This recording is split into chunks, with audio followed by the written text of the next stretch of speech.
The Bert Show.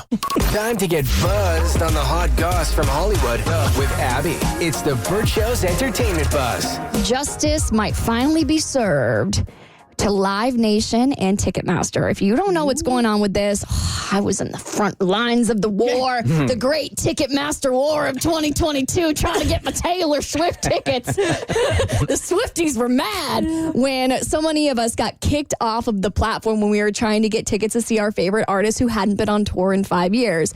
So now the Justice Department in several states are expected to file a lawsuit as early as today, citing antitrust violations, in part due to the market dominance that Ticketmaster has on ticket sales when it comes to going to go see concerts and other live events. It does feel like just a massive conglomerate. 100%. So they merged, right? Are they basically the same company? So Live Nation has a sector of their company, which is Ticketmaster. So Live Nation is over Ticketmaster. So CBS News actually was looking into this, and they actually found that they were looking into Ticketmaster before the Taylor Swift Eras Tour debacle, which is basically when a lot of us were trying to buy tickets, and then a bunch of us got kicked off the platform, and then we found out there were all these fees, and then that's when so many of us decided to speak up about how unfair we felt the Ticketmaster. I don't know if you can technically call it a monopoly, but at least it feels like a monopoly because all of the stadiums, except for I think 2, there were a couple on SeatGeek, you had to purchase through Ticketmaster.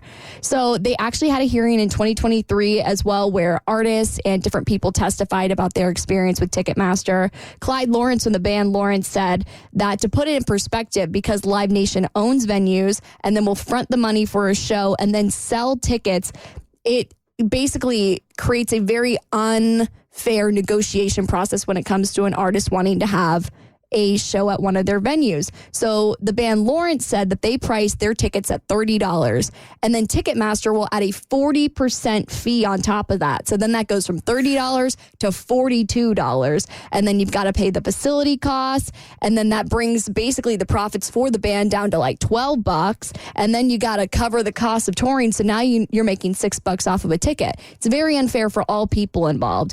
Other people have spoken up about this. Zach Bryan had an album at the end of 22 that he titled All My Homies Hate Ticketmaster. It was live at Red Rocks. Shout out to him. So it really just feels like the only people winning in this situation is Ticketmaster. So now finally, it looks like the Department of Justice is ready to take some action to get them against them and break up what feels like a monopoly. Amen. Amen to all that, man. Bring back live music and bring back affordable live music, because I could afford those Taylor Swift tickets, but I wasn't happy about it. I wasn't happy about paying that. Okay, let's talk about Morgan Wallen real quick, because he actually has a new bar in Nashville that's opening up, and his bar sign was just denied in Nashville. This is probably the biggest guy in country music right now.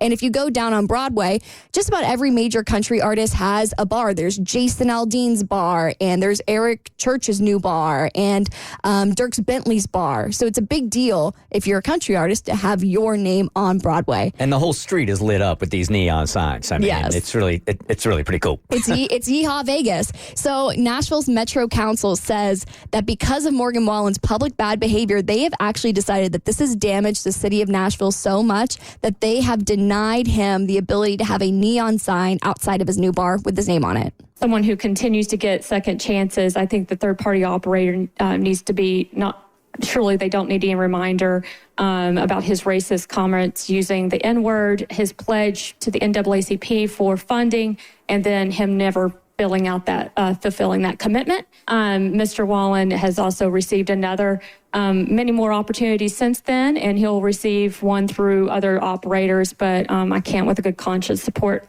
this because of that. With all votes in, Mr. Clerk, please close the machine and show the vote. This resolution fails. So when I saw this story, I am not a professional. I am not an alcohol counselor. So I don't know if it would be a good idea for somebody who has publicly had some struggles with alcohol and had some run-ins with the law where alcohol was the center of it. He, apparently allegedly went to rehab after the incident where he got busted saying the N-word. It doesn't seem it would be a smart thing for you to own a bar when that's one of your struggles in life. Well, but we live in America. And I know he's trying to make a buck. And he's trying to make a buck, and he's just trying, So his mental health or his health should almost be, it shouldn't even be part of the conversation. So if that's what he wants to do with his life, then he should be able to open up his own bar, even if that is a problem in his personal life. But as a friend of his, I would be like, yo, dude, like you just threw a chair off the top of a bar in Nashville. Like, do you really think you need to be opening a bar? Like Right? his actions actually are almost harming people. So I feel like at that point there should be consequences, and it seems like he's facing them. Yeah. Do you think they're going to have like really high railings on the roof and like bolt the chairs into the floor? All right, Hulu is launching a new dating show where the contestants are chosen on something they haven't done. It's on your next eBuzz on The Bert Show. The Bert Show.